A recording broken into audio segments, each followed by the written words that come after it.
Delaney. And it's Katie, and this is Classically Black Podcast, where we talk all things classical music and being black in the profession. Wet trap beat playing in the background. Hey, oh goodness, girl, meet me with the same enthusiasm. Period. Why? Not why. You suck. The la la la la. All right, okay. Now, right, now the listeners got like ear sores because you done screamed in their ear. All right, my mic not even up that high. Anyway, so I know the last 2 episodes we said this is gonna be a quick episode, but this actually might be. We mean it this time. Oh, I forgot to tell you, the kids at the camp that I teach at.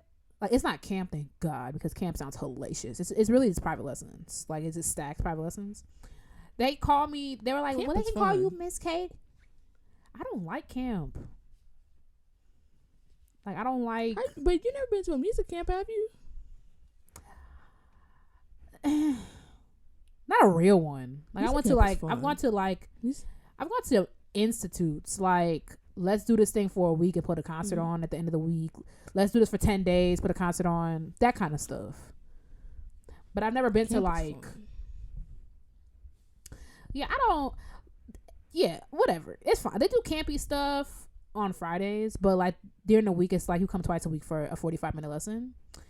And they were like, oh yeah, they can call you Miss Katie. I'm like, actually, I would prefer to lay in the middle of Man and Gibbs and die. So they can just call me Katie. Like, It's fine. Remember I told you I don't like Miss Katie? It sounds weird to me. Yeah. It sound like from now on, I hate that. We only refer to Katie as Miss Katie.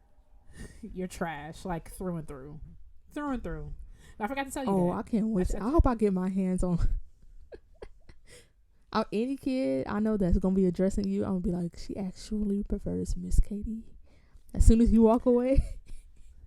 Because even even at the place we teach at during the year, it's like that's how y'all, Miss Delaney, Mr. So and so. Well, but the first time I introduced myself as Miss Harris. Yeah, I mean, like, and I had to get the 2 to be like, it's Miss Brown, like, just it's Miss Brown. Like, I don't like that. Like, I don't know what it is. So I would prefer you either call me Delaney or call me Miss Harris. Yeah, okay, I knew I wasn't crazy. Like, this Miss Katie junk is just not it. It's weird. I mean, I should have told you that before the mics came on, but here we are. Anyway, now everyone knows that. I hate being called Miss Katie. Okay, right. Classically Black trivia night. Ugh. I feel like that would be a bust because of how details get lost in all the tangents. Like, how could you possibly pick anything so petty? Yeah, that's true. What? I can't say it. I was gonna say something. I was also gonna say something about tangents. Let's not go down this. Let's not do it. We're not. Don't do it. Don't do it. Okay. You got news this week? You got news? Shout out to Mara. She knows exactly what we're talking about. I mean, all I gotta say is we not the only people going on tangents. We not the worst of them. So okay. The news. What is the news? Don't do it, and then I did. Hey, what is the news? Please, anything. The weather. I'll take the weather. Not the weather. All right. So last week we talked about the infamous Baltimore Symphony Orchestra and their lockout that's going on right now. And they recently, on Friday, released a press release saying that they had a meeting with their Y'all love a management. good meeting that don't be accomplishing nothing. And you know what? It didn't. So because it's like, to me, it's like the contract says this. Like, I just, okay, I can't. It's above me. Right. Is that the phrase? I don't want to use that phrase. It's, oh shoot, what's the synonym for above? On top of me. There we go. It's on top of me. Who on top of you? What's the New Zealand? The BSO management. The BSO management. They refused to budge in the bargaining session that they had on Friday. And they're locking the musicians out, not paying them, trying to decrease their salary by 20%, and not providing them with health care. So, what? First of all, the whole point of a meeting is to find some agreement. So you can't not budge, right? Because you knew you were gonna budge before you came in there. Exactly. Y'all should have just had this argument on Facebook. All right. Right. If you wanted to not accomplish anything, right? Facebook argument. Exactly. What this whole thing? Okay, me playing 20% less of the notes then. For real. And you know what? Really, when I saw this, I did a double take because it says, not only that, but they learned that their long-term disability coverage had been canceled as of June 17th. First of all, it was gone. They didn't even know it was gone. They just cut it. And I'm like, their long-term disability coverage. So you got tinnitus and you still gotta play. And then you don't have health insurance, so you can't even go to the doctor for it. But is that really reasonable? I feel like these people who make these decisions, they don't sit back and be like, is this reasonable? Right. Can somebody live like this? Okay. For example, right? You've been in my bathroom. You notice that, like, in my apartment in Rochester, like, you notice my showers. Multiple locations. She got an apartment in Prague. I do. One in Thailand. I do. Another one in Brazil. I do. Yeah. Wow. News to me. Home in Costa Rica. News to me. Anyway, you know, like, whatever. My shower is gone through some things, right? Whatever. Oh. So I wrote the. Are you done? I'm just, you continue the story. Didn't nobody stop you? I use my shower. That's, I mean, for what? Most people can't say that, but I use my shower. Okay, daily. At least you're washing your legs in there, because you know. And I wash every inch. Okay, so I wrote my whatever landlord. There we go. And I was like, right, I won't sign the new lease until you promise me a new shower. I'm like, because when you go to your shower is not broken. You have to be like, is it reasonable for someone to live like this? You know what I'm saying? That's like, true. Like people with kids, with people illnesses. with kids. This country is stressful. People can't get therapy. It's like when you go home and you get to make your doctor's appointment, you have to be like, there are 100 musicians that can't do this. Is that reasonable? Is it really, like, you could just address every problem and be like, is that reasonable? There are kids who, when they turn on their tap, it's brown. Is that reasonable? Is macaroni and cheese supposed to be brown? Is this reasonable? There are people in Puerto Rico without water. Huh? Is that reasonable? You know, you can't make sense out of nonsense, though. That's what we always forget. I just don't understand. Like, you really, you work so hard to get to the top of the top, the cream of the crop, and you can't even, you gotta look both ways before you cross the street with more caution, because, like, on the off chance you get hit by a bus, that's it.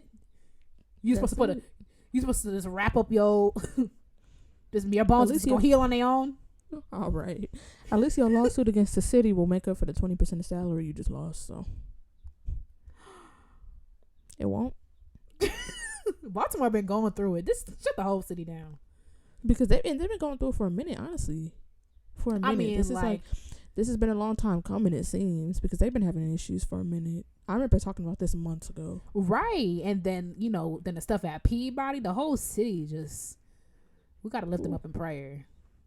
Ooh, I feel like people from Baltimore listening to this going to have some of this. We're sorry. I mean, there's plenty of other trash cities. I mean. Trash cities? Rochester, the mayor thinks that class. Pretty other trash cities. I've never been to Baltimore. I don't know if it's trash. I don't know. I mean, the mayor of Rochester thinks that classical music is only for white kids. So that's true. I mean, she's ridiculous for that. And then remember when she introduced a clearly all string ensemble as a brass band? I'm like, sis, as a brass band. Like now, if you know anything, I know you know what a trumpet looks like. now, Lovely, sis. Because people probably not. Oh yeah, her name is Lovely. Now, her name Lovely. is Lovely. Sis. And you know she a Delta. As she wrote would never.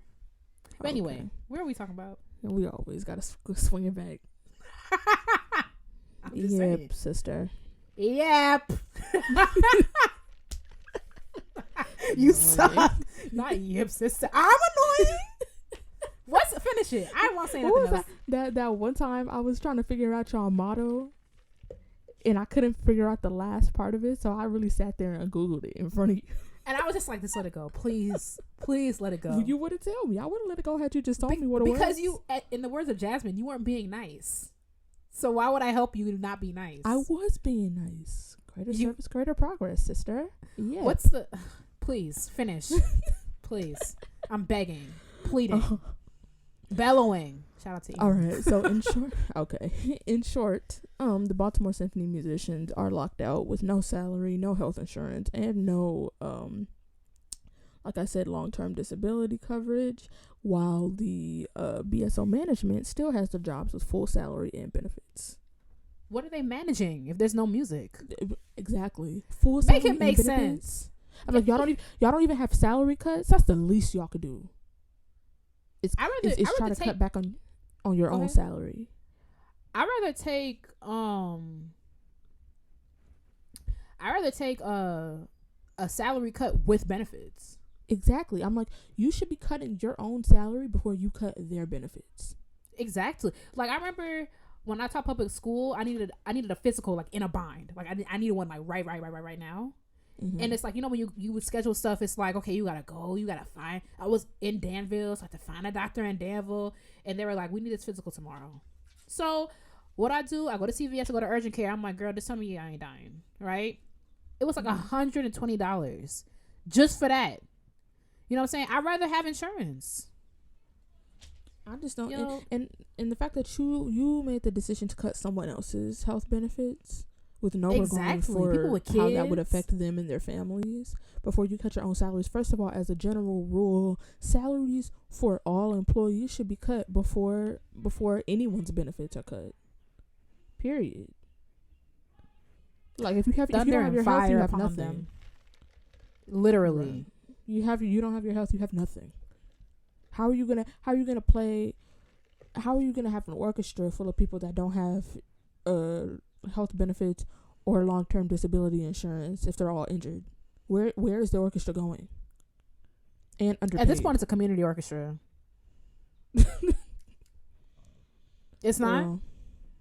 At this point, the BSO and the Evanston Symphony Orchestra are on the same level. Because all you got to do to join the Evanston Symphony Orchestra is send an email, and then you go right up there to ETHS on Thursday nights. Wow. They don't have health insurance, and they're not getting paid. That's true. This is a volunteer community orchestra. Yo, could you imagine they roll out a new branding? BCSO, Baltimore Community Symphony Orchestra. No, it'll be like Greater Baltimore, you know, like GBCSO. Right. I'm gonna come up with a new slogan. Let me stop before they got. Nah, I don't even care. I was gonna say before they have YOLO auditions, but what am I auditioning for? Right. You're auditioning to volunteer. Okay. Right. You don't deserve my Mendelssohn. Ooh. And now. I just don't. It's just like you just have to talk about stuff like you just have to talk about it in plain layman's terms. No part of this entire story makes sense. It doesn't. And then the CSO is, huh? No, I was just gonna say, in the fact that y'all had the audacity to sit in a meeting, knowing that you were not going to budge on anything, with your full salary and your benefits under your belt. What are you sacrificing? You're sacrificing nothing. And it's like, I feel bad for the music, because even if they reach an agreement, right? It's like, how can the musicians really play in an orchestra like that? Like, they don't care about you. They really don't. Like, how are they gonna trust you on anything? Oh, bless it. God bless it. I can't believe it. Okay. Well, Ending in good news this week. How are we doing on time? We swear it's gonna be a quick one. I think we're doing pretty good. Yeah. This is gonna be quick. So in July, pianist Asada Cannon Mason, which of course is the sister of Sheku Cannon Mason, the cellist who played the royal wedding, she's gonna be releasing an album of Clara Schumann's music. Okay, little sis. Right. Come on, female composer, black woman pianist. The album is to commemorate the composer's 200th anniversary year. Anniversary of her birth? It just says her anniversary year, so maybe. We were just talking about how I don't know when composers were born. Girl, I ain't gonna get on here on the line about Clara Schumann. I have no idea. Right. She might have been 1972 or whatever. So. You know, I even saw Clara up the street. You ain't finna lie. Like, exactly. You're right. She was just at the Kroger. I just saw her. Not the Kroger. Clara and them. Right.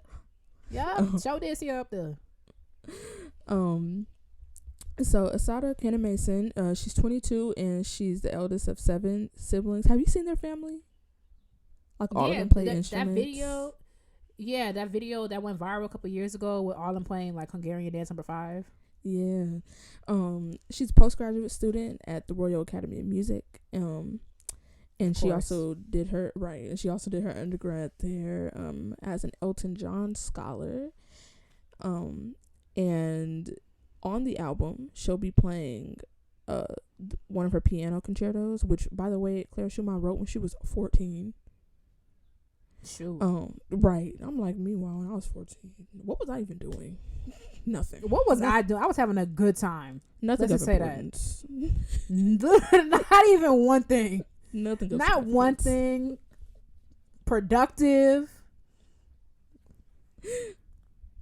On the All Schumann album, she'll be playing the piano concerto, which she'll be playing under the baton of Holly Matheson, who is a female conductor in the Royal Liverpool Philharmonic Orchestra. She'll also be playing some solo piano works and Clara Schumann's 3 romances for violin and piano, which I think we featured one of those on our show when we did the Baddest Women in the Game episode. Yeah, I think so. That sounds familiar. Yeah, she'll be playing one of those with, okay, I'm gonna butcher this girl's last name, but she's the girl that does all that stuff with Melissa White, the yoga stuff. Elena. Oh. Elena Urioste. I'm sorry, I'm butchering her last name probably, but she's gonna be playing violin on the album. Oh, cool. Right. And Clara Schumann's music will also be featured in 2 of this year's proms over across the pond. So look out for that, released in July. Support black musicians always. And we're moving on to intermission.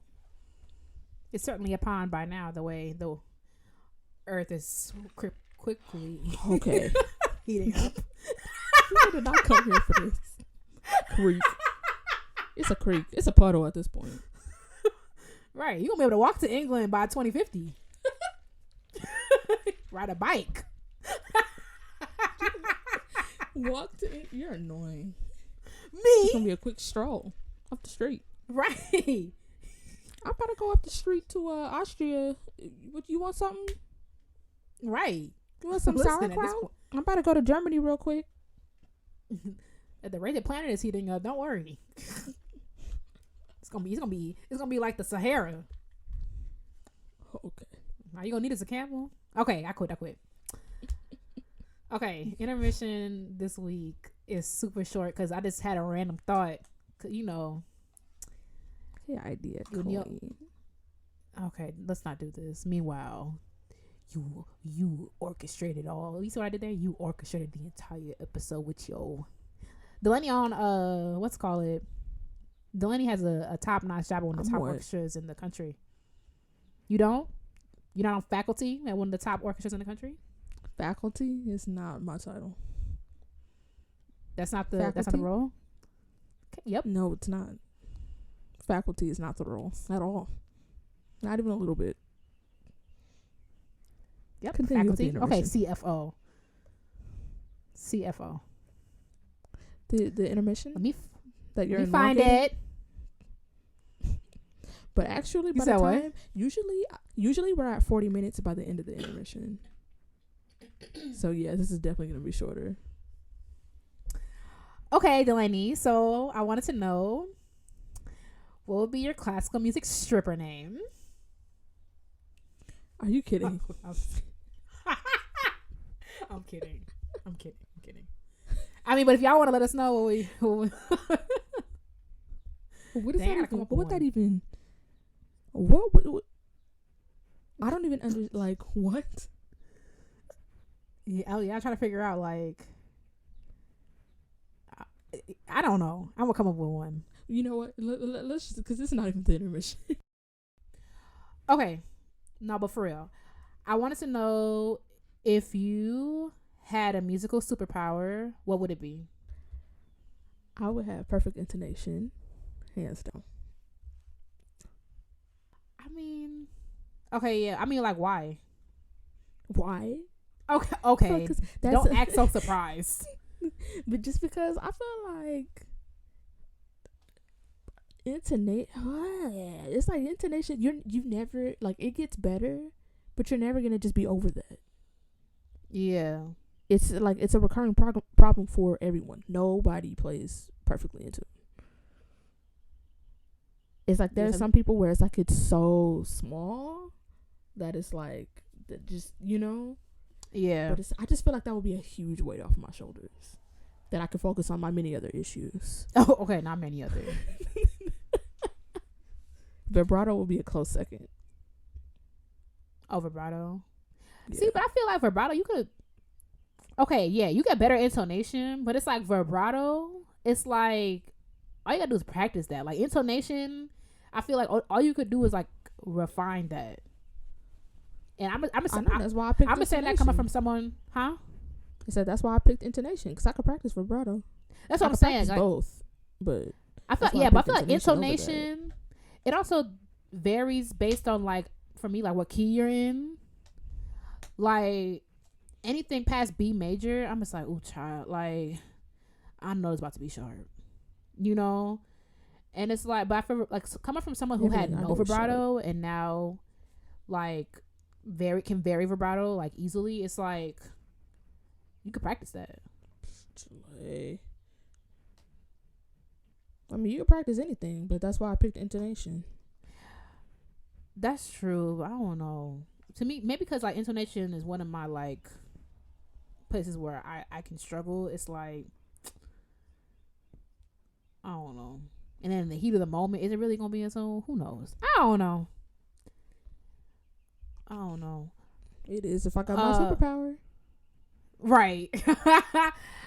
My first thought when I thought about this question, my first thought was intonation. I was like, girl, if I had perfect intonation, because inevitably when I take an audition that will give me comments, somebody done said, you could push it back just a little bit, or intonation. I hate when I get a blanket intonation. Sis, I'm like, really, sis? Everything was out of tune, open strings included. But I think for me, I want you to really work on your open string intonation. I'd be like, child, I'm just gonna sell my viola at that point.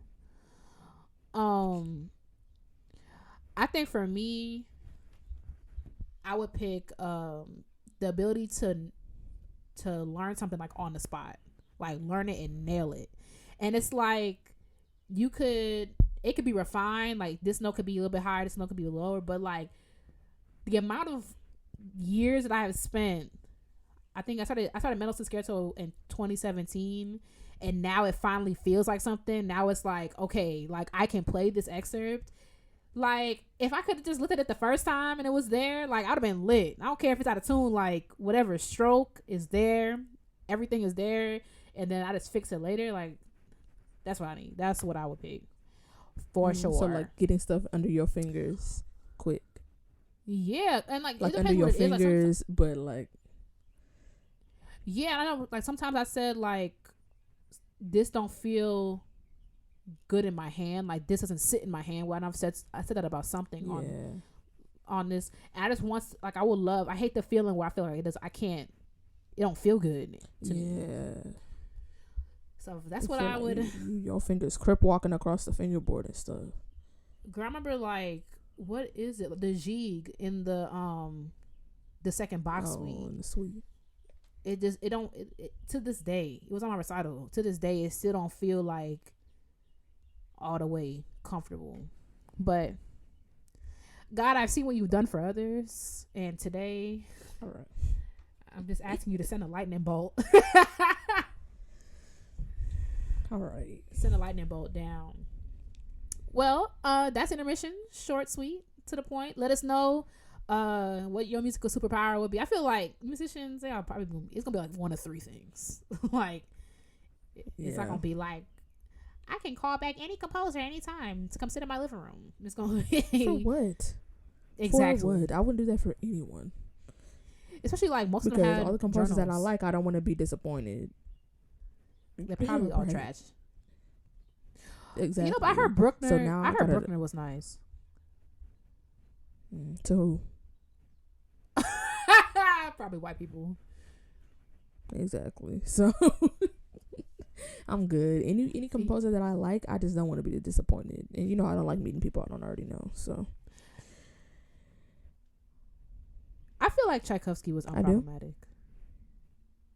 Yeah, we feel that way, but you know, stuff always comes out.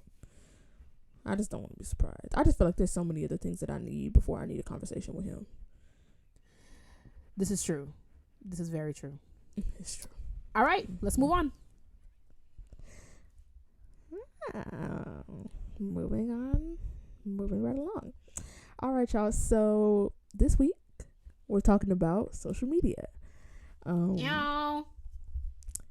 Right. A few weeks ago, we discussed our opinions like surrounding confidence and what that means for us, really mainly as musicians. We didn't really talk about it. I don't think we talked about it from a general standpoint, but we talked about like what confidence means to for us as musicians and you know how we deal with gaining it or having a lack of it and all that kind of stuff. And I almost I see feel this like for me, like we didn't talk about general confidence, but like I put my little outfit on, like I feel cute. You know what I'm saying? We're fine. Yeah, I wouldn't say I feel cute. I feel okay. Like it depends on the day. I feel like that's for everybody. Like it just depends on the day. Yeah. Like I might could really look cute. Nothing out of the ordinary. Yeah, but I feel like with viola, it's like, especially like imposter syndrome can be real. A lot of stuff going on. But anyway, like you were saying. But I feel like this topic is kind of like an extension of that, or it can be, because so much of like the way that classical musicians have started using social media, it ties into confidence, because so many people are posting videos of them playing and like or teaching, and like especially since music is so much of it is up to interpretation, it does take confidence and that sort of thing to put yourself out there more, which is what a lot of musicians are starting to do. But let's start with like our general social media opinions, like your favorite apps, the apps you think are dumb, like who you like to follow, that kind of thing. Well, for me, my favorite app is Instagram. I freaking love Instagram. I knew you were gonna say that. I mean, like, if YouTube wasn't a social media app, I mean, like, I think it's becoming one a little bit, because they have like community spaces now. But like, who really uses those? I think that counts. Like does YouTube will be a close second or tied? I can't tell. I feel like YouTube counts because it can be used in conjunction with other apps. Like, you follow people on social media, and a lot of people use YouTube as like an extension of their social media presence. But Instagram tried to come for YouTube with IGTV. Yeah, I mean, I don't think that's gonna pop up because YouTube videos be like 40 minutes long. Ain't nobody. Yeah. Ain't nobody sitting on Instagram for 40 minutes. Right, watching one thing. Like, I could sit on Instagram for a long time because you can get lost to Instagram. Because if you, that's true. I don't know. I just like everything about it. People like having fun, the shade room, Just like, oh gosh, honestly, the shade room is where humanity goes to die. Because the comment section, like, it's really clout chasing in the comment section, to be honest. It's like clout chasing for like the funniest comment, but like it's so freaking funny. So like the shade room is definitely one of my favorite pages. Huh? I said I should check because I don't follow the shade room. I see posts from the shade room because people send them to me. And I might see them, but I definitely don't read the comments of stuff. See, and that's the thing I do. I read the comments everywhere. You know. Yeah, I know you. And I started sometimes because you were saying that, and I was like, let me see what these comments talking about. The shade room comments be the funniest. I'm like, black people are so creative. Like they are just so. I think I sent you something like just a random thing like Jade from Jade XD. She has a podcast there, and also Getting Grown podcast. She has a 5-year-old daughter named Noah, and she posted a video of Noah like in a musical theater thing. Noah's 5. She doesn't have a line. She's a backup dancer, literally. She's only in the front because she's like 3 feet tall, right? I was like, let me go to the comment section.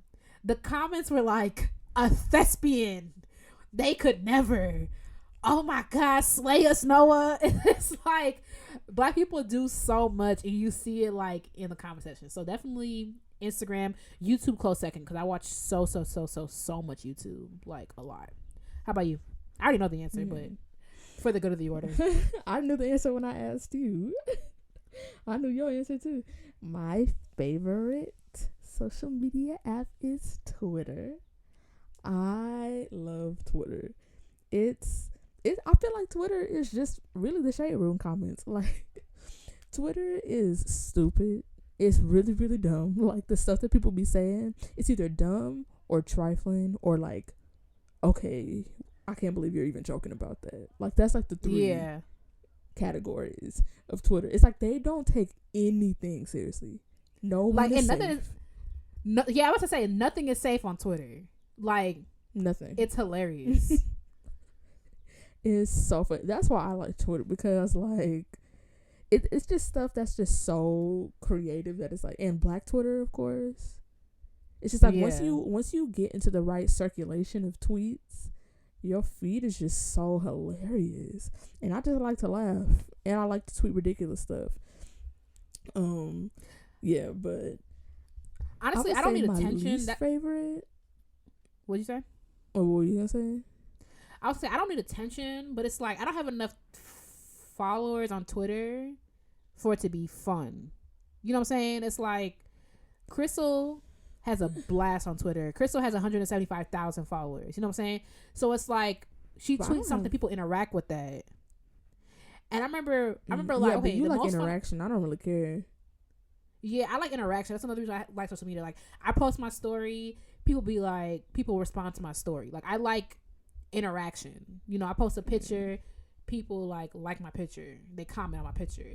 Twitter is like, I post a tweet and like maybe, you know what I'm saying? And it's like the most fun I had on Twitter, Adam, even though he like, at this point I can't really say anything about Adam because he has ascended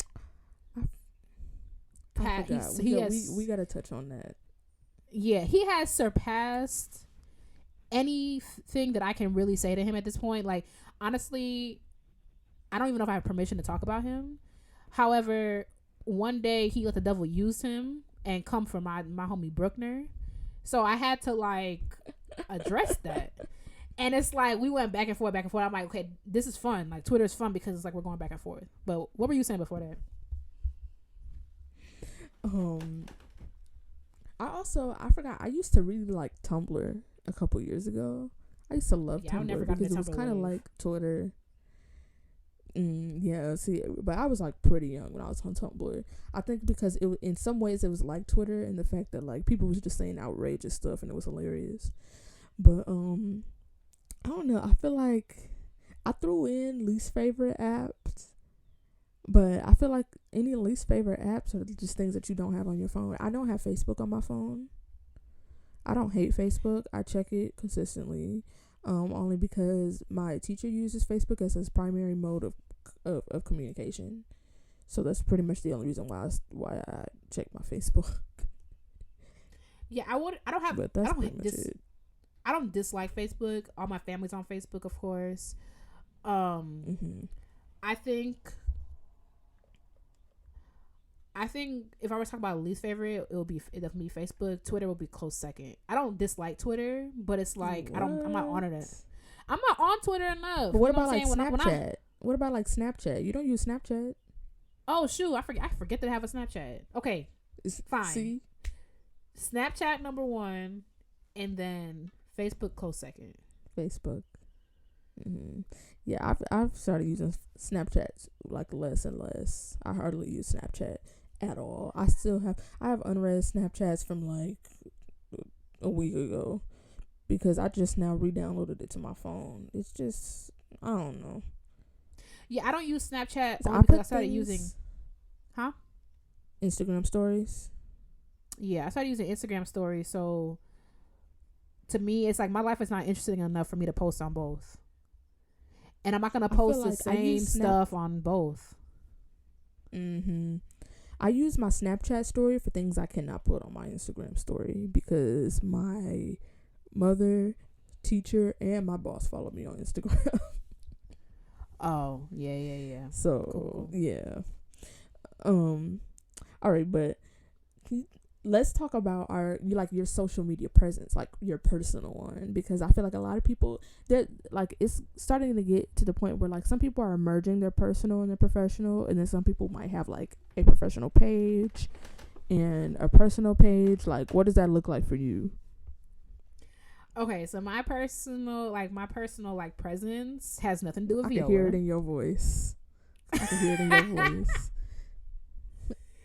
It has absolutely nothing to do with Viola. I remember I was talking to somebody one time and they were like, you should post my videos of you playing. I'm like, for what?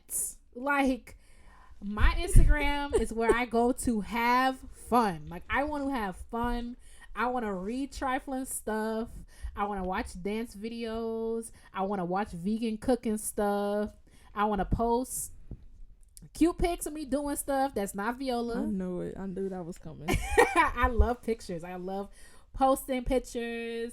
Like, that's like what I enjoy to do. Like, I might post something every once in a while. Like, when I played the Halverson with Caitlin, posted that. When I played with you, I posted that. When I played that thing with Vina last week, I posted that. That's it. Like, honestly, without those 2 videos, like, you really wouldn't know that I even freaking played the viola. Like, you know that I'm a SG Row, and you would know that I like posting pictures. That's it. I'm here to have a good time. And then on Facebook, if my student says something trifling that I think is funny, or like my grandma says something trifling that I think is funny, like, I'll post it on Facebook because I'm like, yo, the world needs to hear this. My grandma's so mean to me. Like, honestly, like, someone needs to come collect her. She's just, ugh. That's like what she said to me? No. Okay, so there's a Jamaican dish called rundown. Like, rundown is like, you take coconut. It's like a very, like, you could tell it's like some Jamaican process because, like, you crack a coconut open it, and you take the inside of the coconut. Oh, the knife thing? Yeah. So you take the inside of the coconut. You take the inside of a coconut and, like, you blend it up. You have to shave it, but we have a blender, of course. But like back in the day, you used to shave it. So you blend it up with water, and then you strain the milk out of it, right? So you do all that, and then you boil it down. And typically you put fish in it, but of course I made mine without. Like, you don't have to. I just put vegetables in it, and it's called coconut rundown. So I'm like, bet, I love that.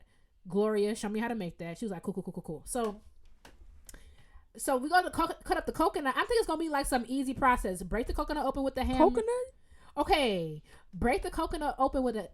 Because there's like 2 types of coconut. There's like a jelly, which is like when you see people go on vacation, what they have, that's like a jelly. And they're drinking out of? Yeah, that's a jelly. Like, you can scoop that out. Like, you can scoop the meat out of that, right? So I'm thinking it's the same type of thing. I've never peeled a coconut, you know? Like, okay, so break the coconut open. I'm thinking we scooping.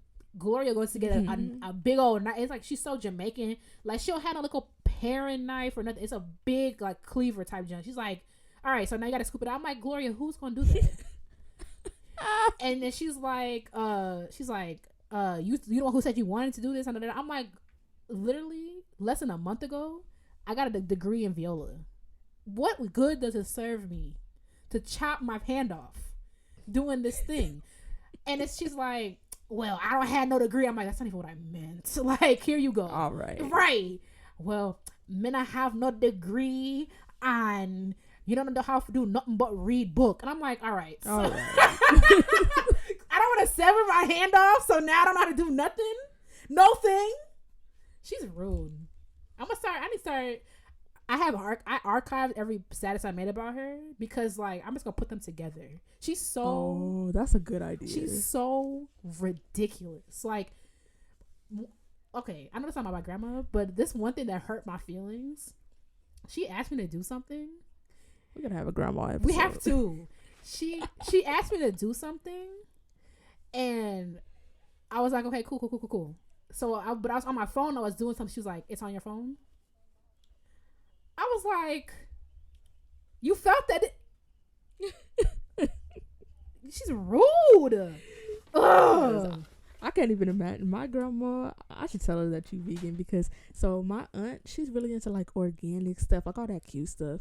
So she brought some oat milk, and I've been wanting to try oat milk because I think it's gonna be good. Ain't even so I was like, oh, right. My aunt, she brought some and left in my grandma's refrigerator. I was like, oh, grandma, you got oat milk? She's like, man, Robin brought that junk. I don't even know. She just buying random stuff. So we started talking about non-dairy milks, like the different types and how it's so many.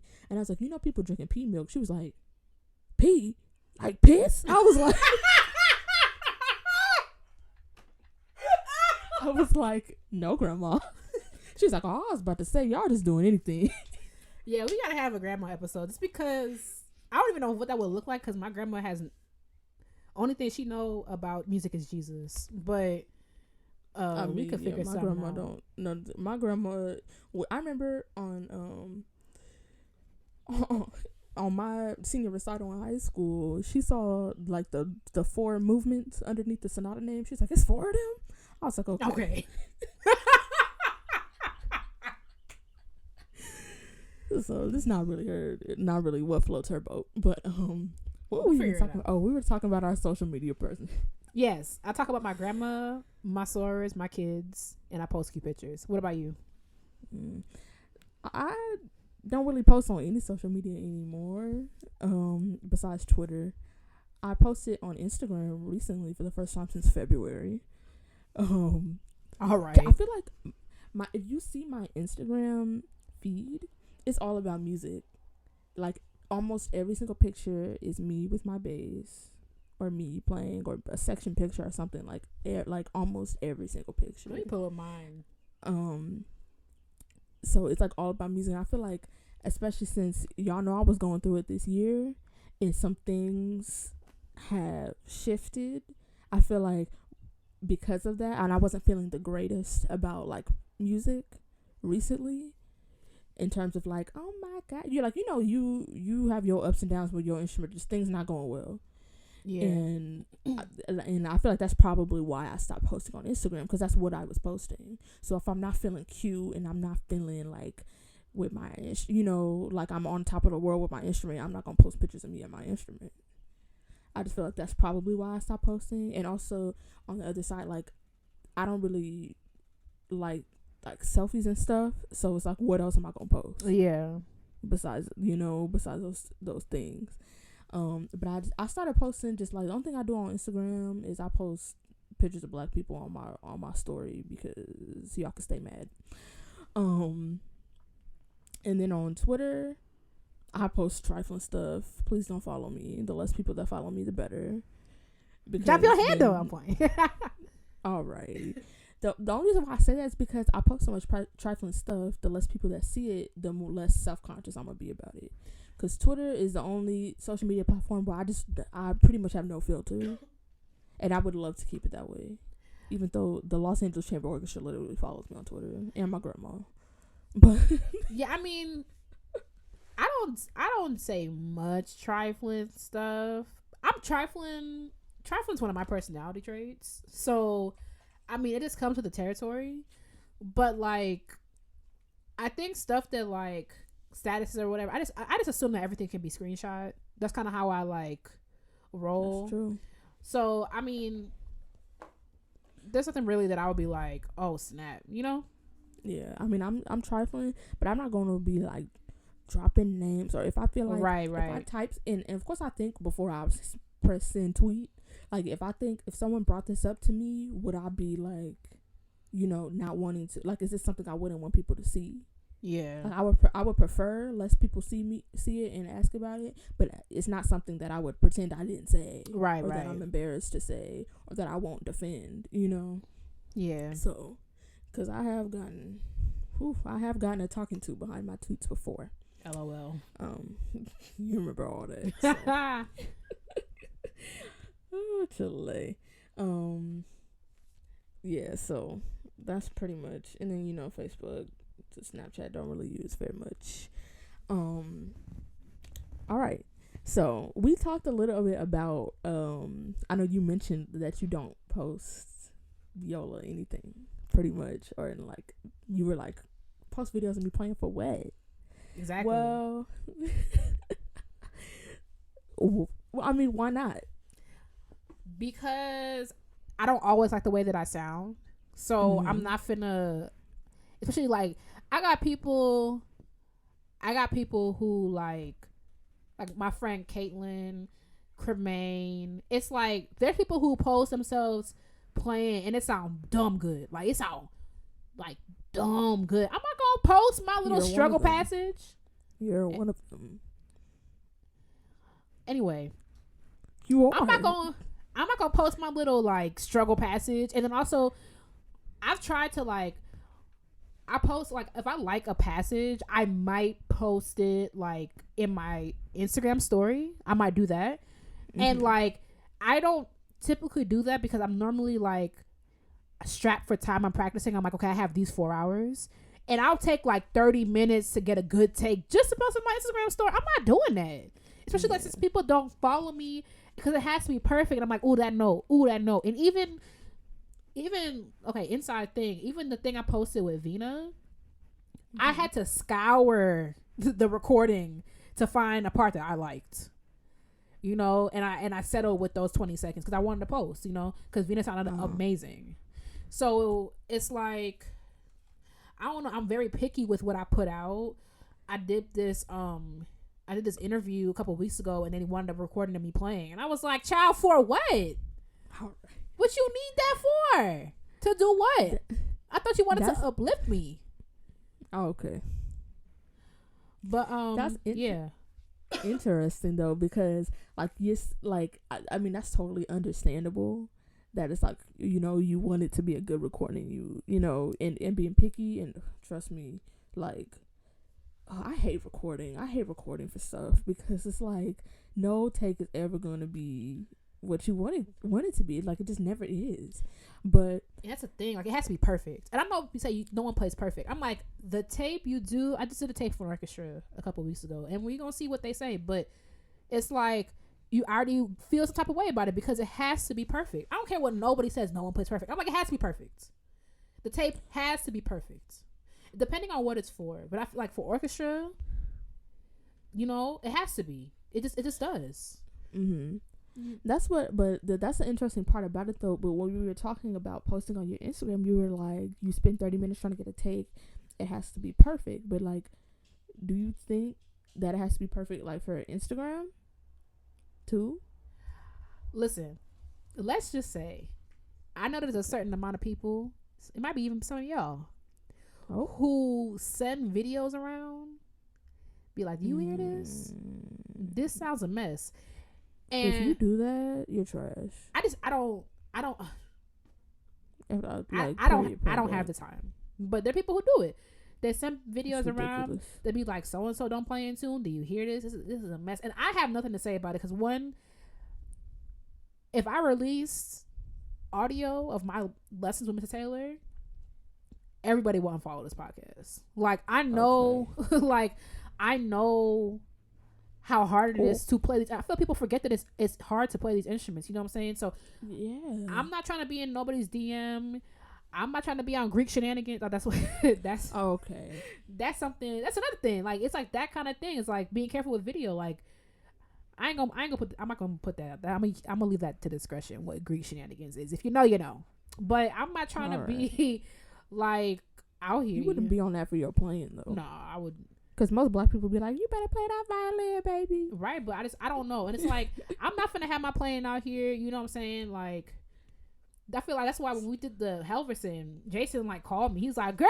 And I was like, because I won't put videos out of me doing stuff. Like, I just don't have interest. So you're worried about, like, what people, like, think. Yeah, and normally I don't care about what people think, but I care about what people think in this field. Because your name is all you got. Someone needs a viola, so I'm like, oh, don't that girl Katie play viola? You know what I'm saying? So in this field, yeah, I do care what people think. That's interesting. But I'm gonna come back to that. But when you say like your name is all you got, and you know, like when people think of you, they might think, oh, Katie, have I heard her play before? What do you think about? Because a lot of people use social media for the exact opposite. A lot of people use it for self-promotion, and a lot of people in our field that are popular on social media have gotten a lot of opportunities from it. Would you ever consider like putting yourself out there and trying to generate something positive from it? I've toyed with this, but honestly, like, okay, like you have like people who use Instagram and they popped off because of it, but it's like the stuff they popping off for, I don't really necessarily want. You know what I'm saying? Like, I think gigs are cool and stuff like that, but like I said it before, like I don't want to be on tour with Beyonce, and I know that sounds crazy. I remember my cousin was like, "What?" I'm like, "I don't want to do that." Like, I understand that. First of all, I'm a clumsy person. Now I'm cascading down the No, I do not. You and that dang word. What you said that about that dang spider? Ugh.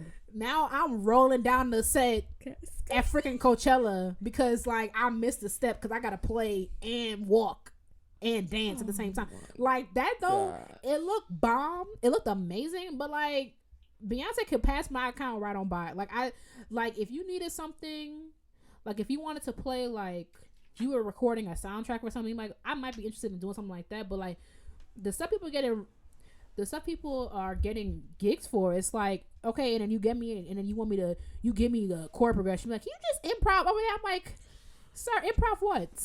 Please. Well, a lot of people are getting other types of gigs. I know that there's some types that I know just from knowing you that you're not interested in, like solo engagements and like, you know, that kind of stuff. But because I know you don't want to be a soloist. But even like, I guess it don't apply to you. A lot of people get like, oh my gosh, can I have a lesson with you? Like, can I study with you? But you got a double master's from Eastman. I'm sure you don't have any issues with that.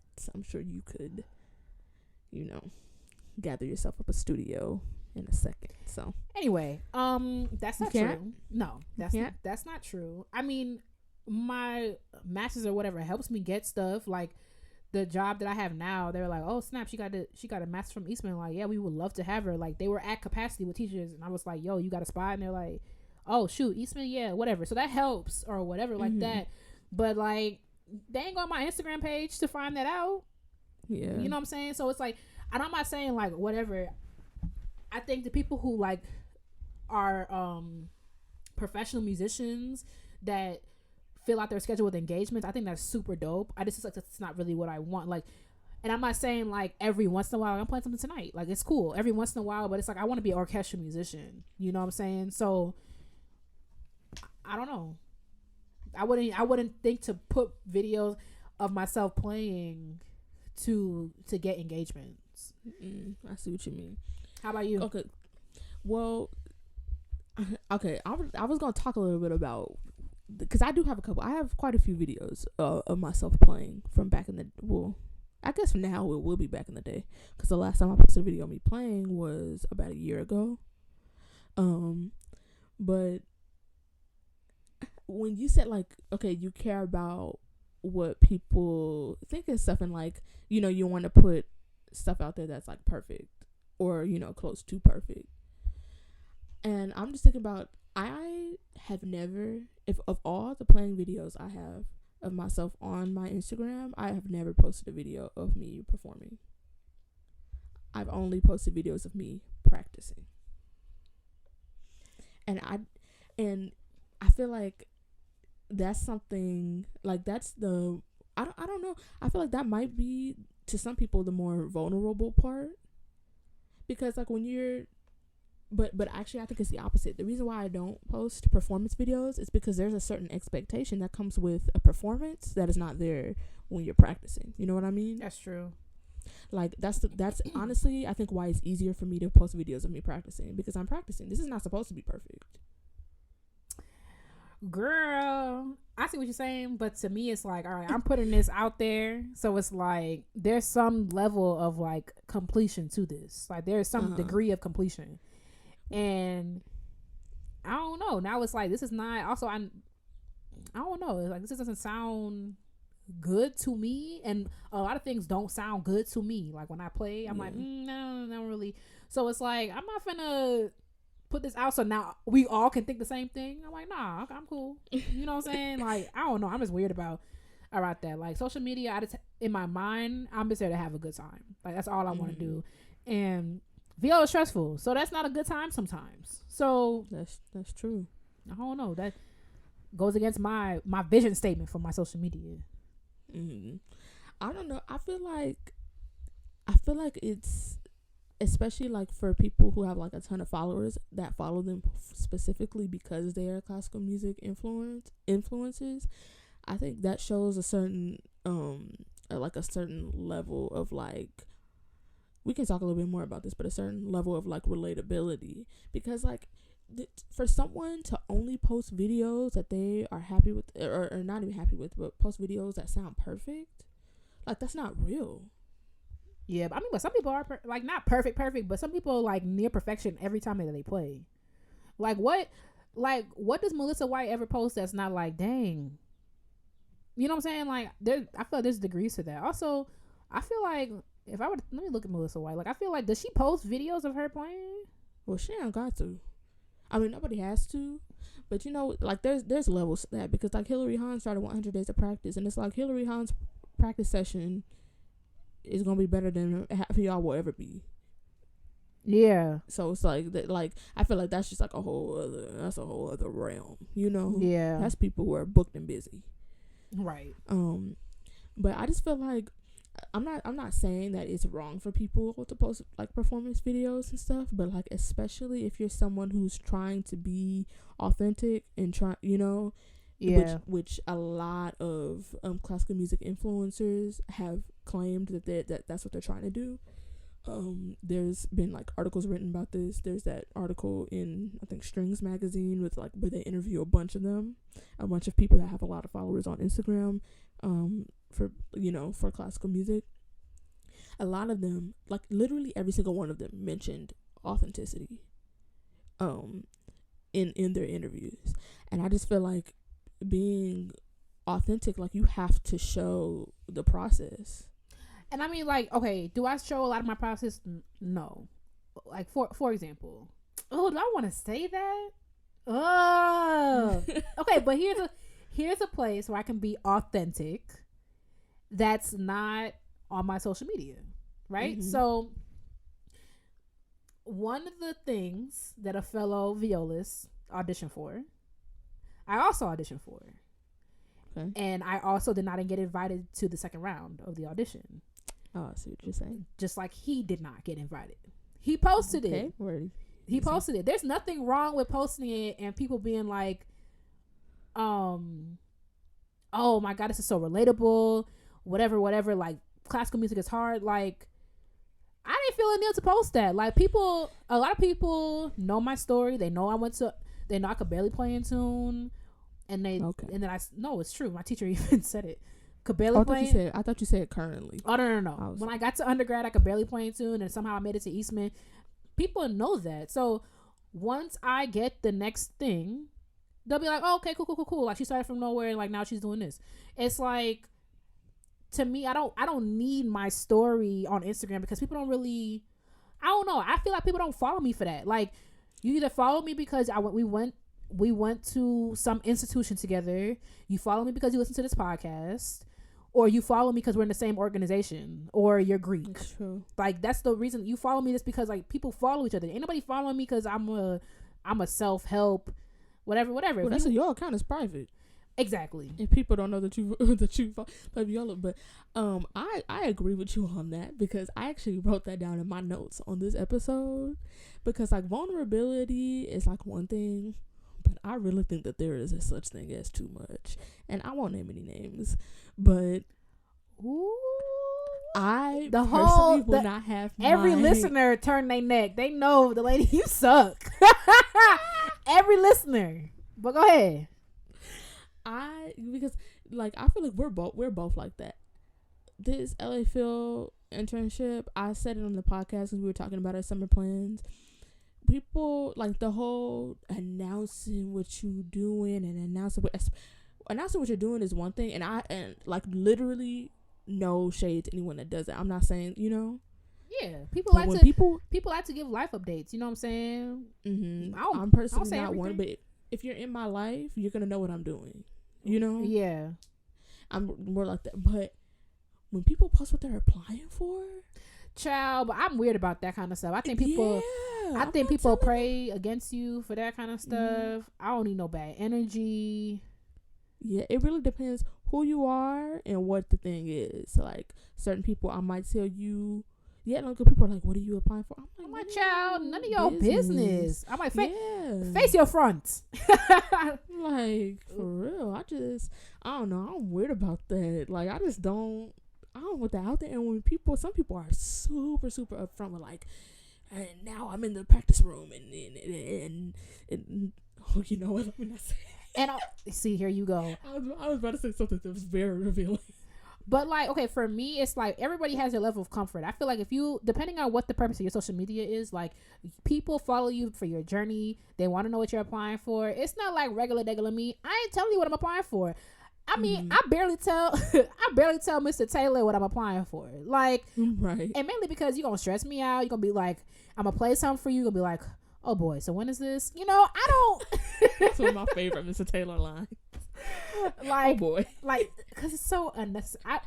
Anyway, I barely tell people what I'm applying for. You don't need to know. Also, I remember Cremain got very mad at me because I took an audition somewhere and he FaceTimed me and he's like, "This is not your living room."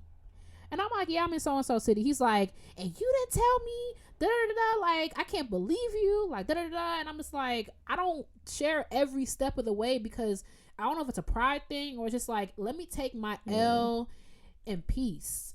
And he's like, no, but I want to like encourage you. Da, da, da. And I'm like, I get that, but like at a certain point, it's like sometimes Mr. Taylor, I'm so tired of telling him like, yeah, I didn't. Da, da, da. It's like sometimes let me just do it, and then if I get it, you will be the first to know. Like that's kind of just how I am. Yeah. Like I don't know, I'm very weird about that, and like I feel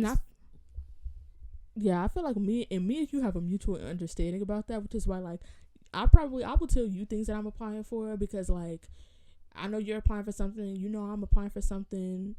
We just know that and we not prying about it. I'm not gonna ask you what the result was unless you tell me, Right. Like if I know you're auditioning for something, I'm not gonna be like, so what they say, what they do, Especially like if you want to share the result with it, you will. I might be in my feelings about it. Also, like you probably know, like like one of the auditions I took, like it was like over a couple of days, and it's like, you might hear something, you might not. Like it depends. Like if it's like, dang, it's been a week, she ain't hear nothing. Like I probably ain't get it, and. Excuse me, I'm probably gonna be like, hey, so you didn't get the audition, did you? Another one bites the dust, huh? It's like, girl, and I know, like, I get it. This field, Cremain to give me the best piece of advice, and guys, don't tell him because his head. Oh my god! But Cremain don't have this quote framed on his wall. Right, he'll have the audio playing every time I get into his car. It'd be his ringtone. Right, every time I call, I'll be like, Cremain, give me the best piece of advice. But I was telling him, I'm like, yo, I really want this thing. Like, I'm tired of taking L's. And he's like, you are in the wrong profession to not be taking L's. And it's like, I was like, damn. Yeah, like the more auditions you take, the better you get at taking auditions. That's what you just got to take them. Like, if I know I can learn the rep, or I know all the rep, I'm taking the audition, period. Because it's free. I mean, you got to travel, but it's basically free to take an audition as long as you don't mess up. Give them the deposit and show up. You get your deposit back. You know what I'm saying? So it's like the more auditions you take, the better you get at taking auditions. The more times you record stuff, like, I hate recording stuff. We talked about that earlier. I hate recording stuff because I can't focus. When I did the thing with Vina, I was so focused from the downbeat to the upbeat. I don't know if it's because, like, I was with Vina, so it wasn't only on my time, but it was like I couldn't do that a couple months ago. Just being focused, getting a better take the second time. It's like, I can't do that. A lot of times I'm just like, yo, let's even record the rehearsal just in case I need that. You know what I'm saying? I can't get another take the second time. And it's like, we did the first take and we were like, no, let's do another one. And I did it. That's not something I could have done like a couple months ago. So it's like, the more you do this stuff, the better. But like, for me, that ain't going on my social media. I'm sorry. Yeah. It's not. You can read my book and figure out to hear the journey. Like, I mean, but there are some people, like, I don't want to make it seem like, you know, I'm like, you know, trying to throw shade at people for sharing stuff, but it really just depends on what you're comfortable with. And especially if people follow you to see your journey, like, I think it's cool to show it or whatever, but like, I feel like, to what extent, sometimes I'm like, is this distracting from what you're doing? Right. Sometimes I feel that way, because you be like, I'm in the warm-up room and now I'm walking to behind the screen, gotta go, guys. And it's just like, yeah, like, you don't want to get in your headspace, or like, what, you know what I mean? Yeah, that's weird to me, especially like, I'll go someday on an audition, like, I'm not talking to nobody. I remember I was texting Caitlin like 15 minutes before my recital. She's like, girl, I will talk to you after this. You know, it's like, you gotta like get your head right, but you so worried about other stuff. I'm just like, my life to me is not that interesting to be giving like minute by minute updates or everything I'm auditioning for. It's kind of like my private thing, you know. I got my spreadsheet of everything I've ever auditioned for and whatever. So it's like, I'm not out. To me, if you want to see like what me and my sorors have been up to lately, that's where you go. You go on my social media. That's it. Yeah. And there's certain influencers, like, I follow Samina Studer, and she is a violinist, and like, she does a lot of competitions and stuff. And like, I've noticed certain times when she's like, I'm competing tomorrow, so I'm gonna sign off. Like, you know, like, to just get in my space. But like, some people, they be in the thick of it. I'm like, are you good? And like, some people, like, okay, like Janine Jansen, like, people might follow her. I don't even think she does, but she's not even active. But like, for some, like, an example, Janine Jansen, people want to see, like, they know she's a world, like, a touring violinist. They want to see what she's up to, you know. So it's like, that makes sense. I don't know. I think it's whatever you are comfortable sharing. But like, I ain't sharing nothing. So sorry. Yeah,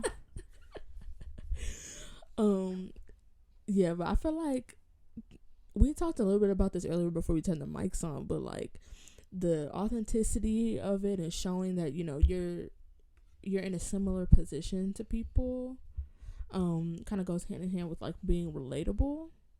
And a lot in the article that I read was some of the influencers talking about being relatable and that kind of stuff. Like, they were saying that that's really important. And I feel like for me, I post those videos of me playing because I'm like, I think it's funny when I, like, sometimes if I mess up, and like, I can be lighthearted with that kind of stuff.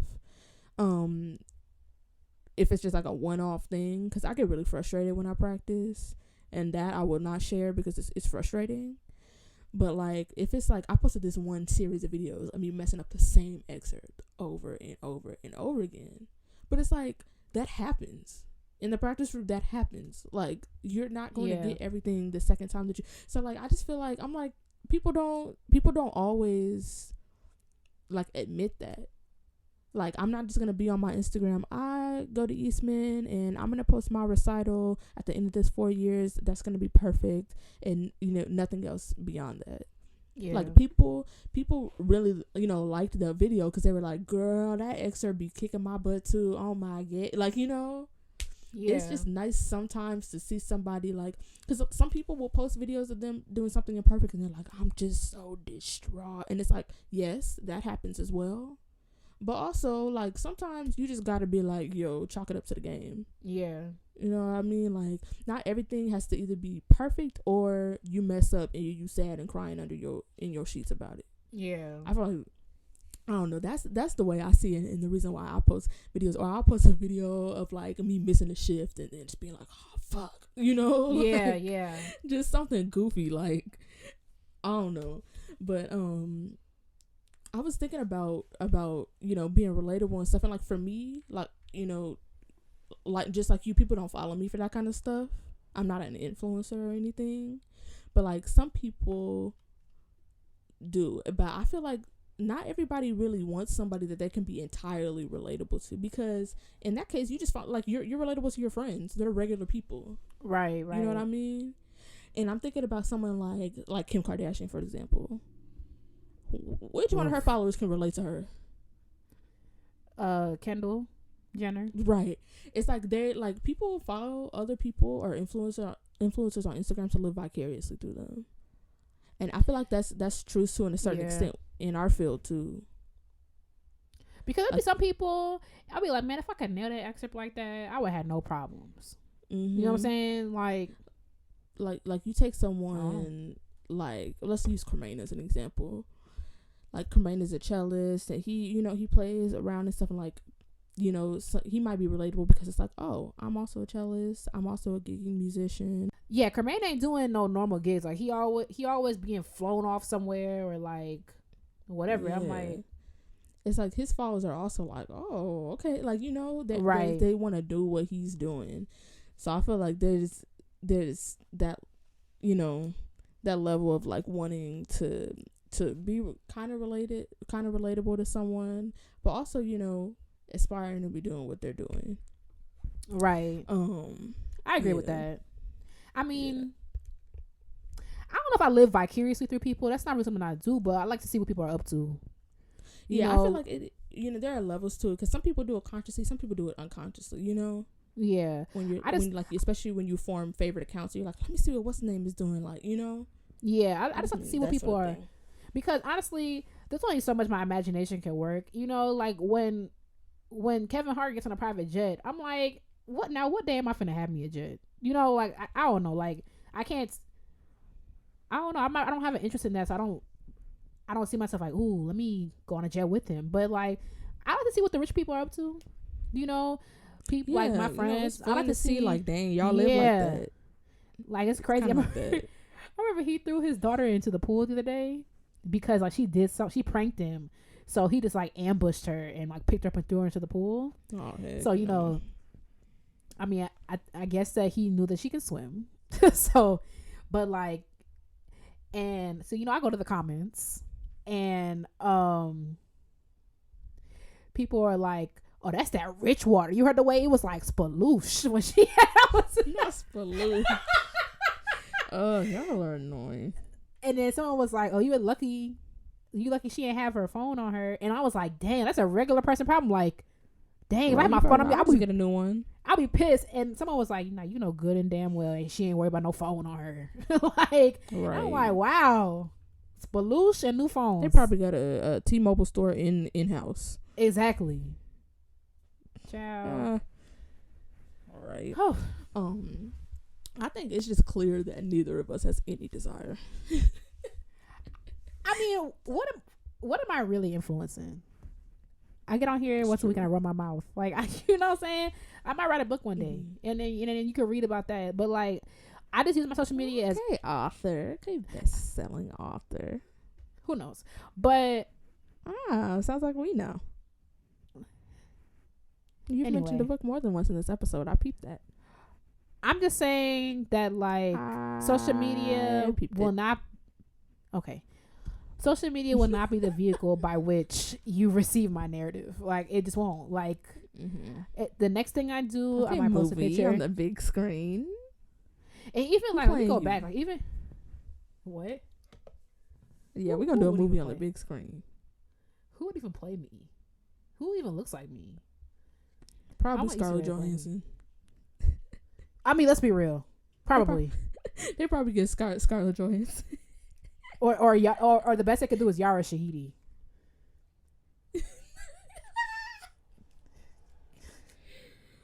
That's as black as we can do. Sorry. Right, that's the limit. Let me see. Hard when stop I got after that.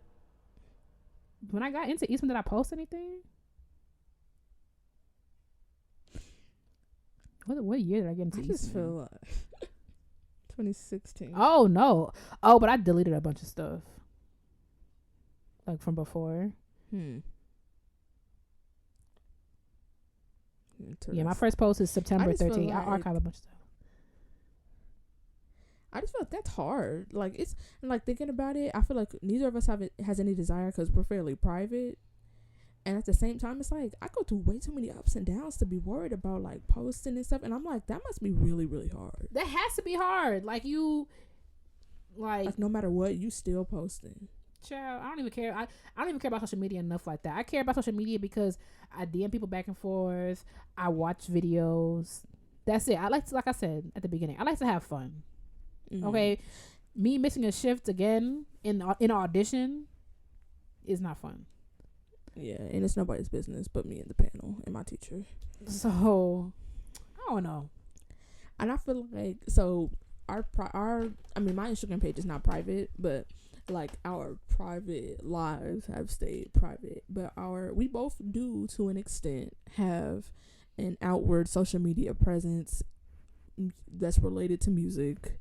That is public. Yeah. Because of Classically Black. So I don't know if we want to talk a little bit about Classically Black's presence, because I feel like when we're talking about the relatability stuff and the authenticity, Classically Black seems to be doing that. And you know how I know that we're relatable? It's because people DM us all the time. Like, just, like, hey sis, so whatever.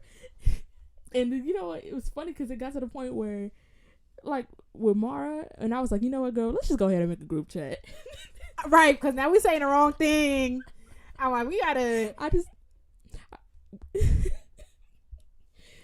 want to be too trifling behind Classically Black's name. Exactly. Like, that's the thing. Like, it's a brand, right? So now and then, like, no, let's just move this offline. But Classically Black, I mean, I feel like we have a pretty clean persona because, like, you said something that really stuck out to me. People have no idea that we're funny. I mean, I think I'm funny, and I think you're funny. So, I feel like people, can't nobody tell me I'm not funny. I'm hilarious. I'm freaking hilarious. Like I don't care. Like, I make myself laugh. You know what I'm saying? But like, people may not be funny to everyone, but I was gonna say something so trifling. Anyway, people don't really know that from our Instagram. So that's something that I'm going to experiment a little bit more with. I mean, people know, like, I think one clip of our episode is up and it's like Henny and Schubert and Wing, something like that. But yeah, and then Bakiana. That's it. And Bakiana. We were really surprised at how many people shared it and commented and DM'd it to let us know if y'all want a music video for Bakiana. All right, use in this dang music video. I don't know. I don't know. See. But yeah, I mean, I feel like we're relatable to a certain extent. I mean, the people we post for Black Excellence, I think it varies. Like, I remember one week I was like, I want to do like somebody who's Black and excellent, but ain't like perform with Beyonce on top of the Eiffel Tower. You know what I'm saying? Like someone who just someone who just like is Black and excellent because they're just doing excellent things. So it was like, okay, well, let's post this like public school teacher who's like doing a lot of stuff. Let's do, you know what I'm saying? So I feel like every Black excellent ain't like you doing like ridiculous things. You know what I'm saying? So I think our page is like pretty relatable. Yeah, it's just funny because like to a certain, like I know that some people feel that way, like we're definitely approachable, like especially online, and it's easier for people to approach you online anyway. But I remember when we were at Sphinx, I had somebody fangirl over me for the first time. I was so confused. Like, girl, you knew that she we sat in my kitchen and did this podcast. Right, like so it was like I feel like we were approachable enough for that person. Like we were at a table, we were there for the purpose of being approached, so it's a little bit different. But this person was like, "Girl, I'm sweating. I can't believe I'm meeting." I'm like, "Girl, my mama still pay my bills. I'm nobody." I'm like, "Girl, anyway." All right, I'm like, "Don't do this. Do not do this." But also, you know, I had that situation with somebody approaching me and just touching me out of nowhere. Remember that at Sphinx? Girl, yes. That was like, hilarious. And it was funny because you were like, if you knew Delaney, you know that was not the way. Not at all. Like, it's like, girl, I love that we're personable. Because, I mean, like, I think, like, about, I don't want to speak for both of us, but I would say, like, us talking to each other right here, it's like you probably getting about 90 to 95% of who we really are. Like, I feel like we filter out some stuff because this is a PG podcast and we want to keep morale high. And also, like, right. We Mara probably got in that group chat and was like, "Yo, so I said minutes on air." But I feel like for the most part, like, this is who we are. Like, we don't change nothing. Like, except like whatever that 10% that we keep to ourselves because, like, of course. But that's the thing. It's like you approach Delaney like that, I'm like, child, that ain't it.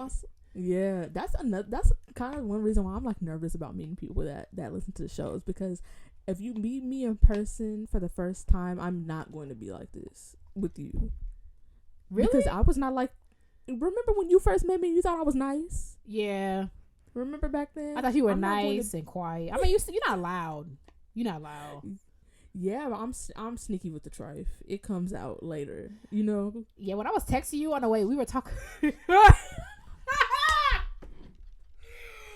You remember that car ride back? Yes. Yo, and I was like, yo, Delaney fraudulent. Because, like, for me, it's like, really, like, what you see is what you get. Like, if I meet you, I'm finna be bubbly. I'm finna be like, girl, anyway.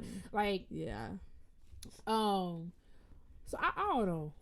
I gotta warm up to people. That's why I'm like, I'm nervous because I feel like people gonna approach me thinking I'm gonna be cracking jokes and stuff. And it's like, I have to warm up to you first. Meanwhile, Shenanigans is my middle name. So yeah, it's hard to just like get straight into it with people because I'm like, you listen to the show so you know how I am, so it's like I should be able to just turn it on, but I'm like, nah, I gotta feel you out first, especially because I'm gonna be more in person than I am on the show because the mic's not on. Right. Honestly, I don't know why people like hang out with us like in tandem. Like, I feel like it's really what you want. Like, Peyton, because together we're a lot. I mean, I don't really have no intention of changing that, but like, like Peyton be like, oof, like, yep. So next, I feel the person who handles it the best is probably Richard because he doesn't care about. And Richard's also trifling. Oh right. Oh my God. Right. Oh, here we go mentioning Richard again. Our DM's gonna light up. Let's just do a PSA on Richard. No, because we've just gotten several people asking, "Is Richard single? Listen. What's Richard's deal? He got a girlfriend?" Richard is in a committed relationship with being trifling. Right. They're exclusive. So right. They're expecting a bouncing baby mini trifling pretty soon. So sorry guys. He's taken. Right. By Trife. Ooh, chilling. Yeah, but I mean that just to say, like, I don't want to like make it or give the impression that you can't like come up to us. I just feel more comfortable, especially because like when we're talking on the mics, I feel like I'm just having a conversation with you, and I'm aware in the back of my mind that it is being recorded. That's pretty like I don't see myself as like, that's why I'm like kind of, I don't know if we ever did a live show, I feel like I would just ignore the audience, to be honest. I mean, I don't know. I feel like if we did a live show, to me, it would be like how we are around other people. It's like Katie and Delaney acting trifling and y'all watching it go down, enjoying it, but also wondering why you're there. You know, type thing. Yeah, it's easier for me to be like to have my guard down if I am around someone to bounce off of. So like, if I meet somebody when I'm with you, it's not gonna be a problem. If I meet somebody by myself, it's like our banter and our back and forth is very like, it's pretty seamless. So it's like when it's just me, I'm like, you know, I'm just being loud and ratchet for no reason. I mean, honestly, like I think that's how, from what it seems, that's how like Kid Fury is. Because Kid Fury and Crystal have an amazing rapport, but like you meet Kid Fury by himself, he's like very to himself. He's minding his business. You know, he don't really, you know, people still like him. If I saw Kid Fury in the airport, I probably wouldn't say anything to him. I wouldn't. I have no desire. Either of them. I might say something to Crystal. I don't know if I would say, okay, I wouldn't say anything to either of them, but I would be more inclined to say something to Crystal. But Kid Fury, definitely not. Yeah. Just from what he shows us on the show, I just feel like he don't even want to be where we are. You know what I'm saying? So I'm not gonna bother. I'm not gonna start a pot. Yeah, I feel like, I think it's more in the context of Classically Black too. If I meet someone that listens to the show, I understand that they're used to hearing us together. Yeah. You know? So it's kind of weird to just be on my own. I'm like, not like you've listened to Classically Black. You're used to hearing us together, and now it's just me. Like half of the whole podcast is missing. Like, but I remember. But that reminds me, like, this guy I'm working with this summer. He was like, "Oh no, I heard your podcast. Like, what's going on?" God. And I was like, wait. First of all, these are children.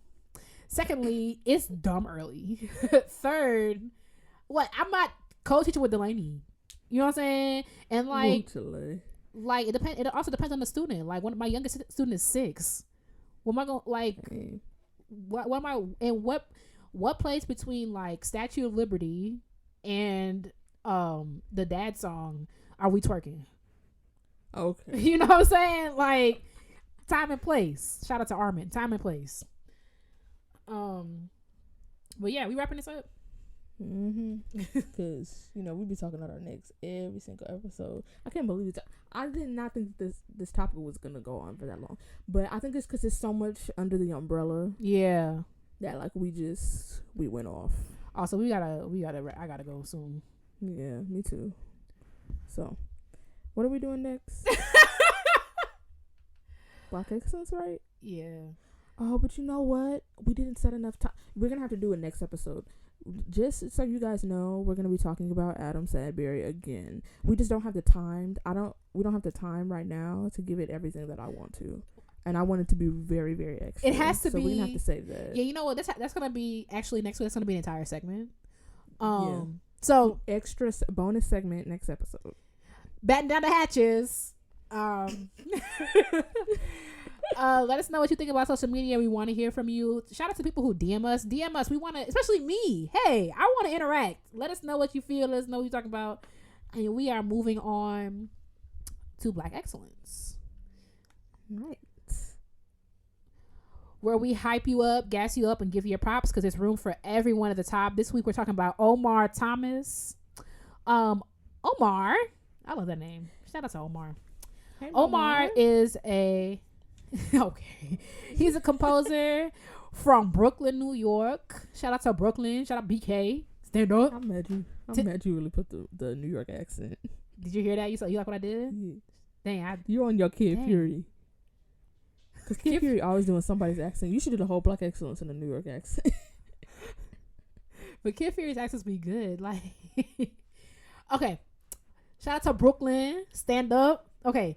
He had his master's degree in jazz composition from NEC, and while he was at NEC, he got appointed to be the assistant professor of harmony at the Berklee College of Music. Now, what? Yeah, at 23, make it make sense. I don't know. I can't wrap my mind around that when like I struggle to not make fifths be parallel. You know what I'm saying? So, shout out to you. Right now he serves as faculty in the music theory department at the Peabody Conservatory in our beloved city of Baltimore. He's had works premiered by the Eastman. For that, trifling for that. He's had works premiered by the Eastman New Jazz Ensemble, the San Francisco Orchestra, I'm assuming. Yeah, because that ain't copy. The San Francisco Orchestra, the Boston Gay Man's Choruses, and the Colorado Symphony Orchestra. Omar's first album, I Am, debuted as #1 on the iTunes Jazz charts and peaked at number 13 on the Billboard Traditional Jazz Albums chart. Okay, we're jazzily black this week. Guess so. He was in 2014. He was named the Lavender Rhino Award recipient by the History Project, acknowledging his piece, "We Will Know," an LGBT civil rights piece in 4 movements.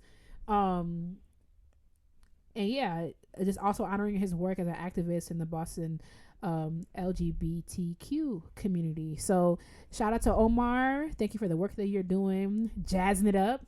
Right. And also, because then he wrote a book for the Charleston. Not a book. Okay, you hear me? Oh yeah. It's late. It's not late. It's literally noon. But I said a book. He wrote a piece for the Charleston 9. Yeah. Right.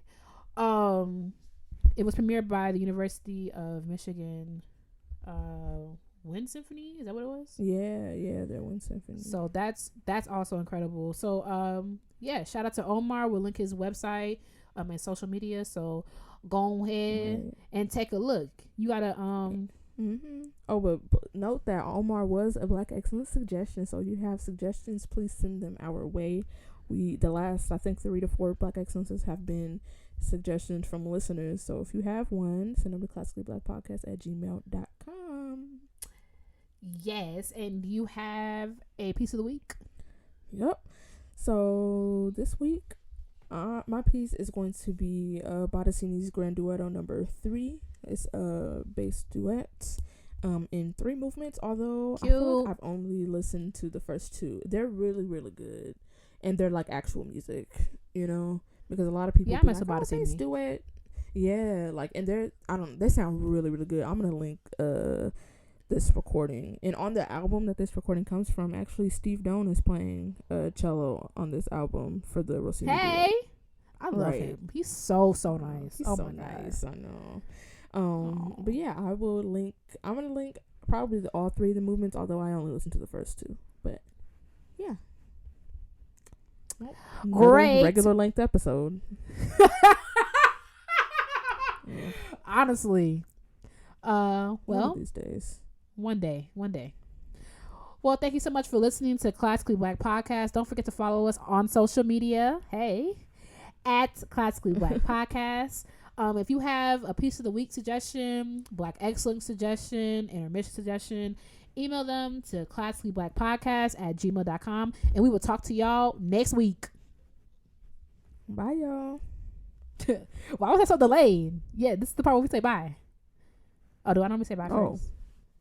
I don't know. Was it delayed? I feel like I said it right after you. You playing me. Bye, y'all.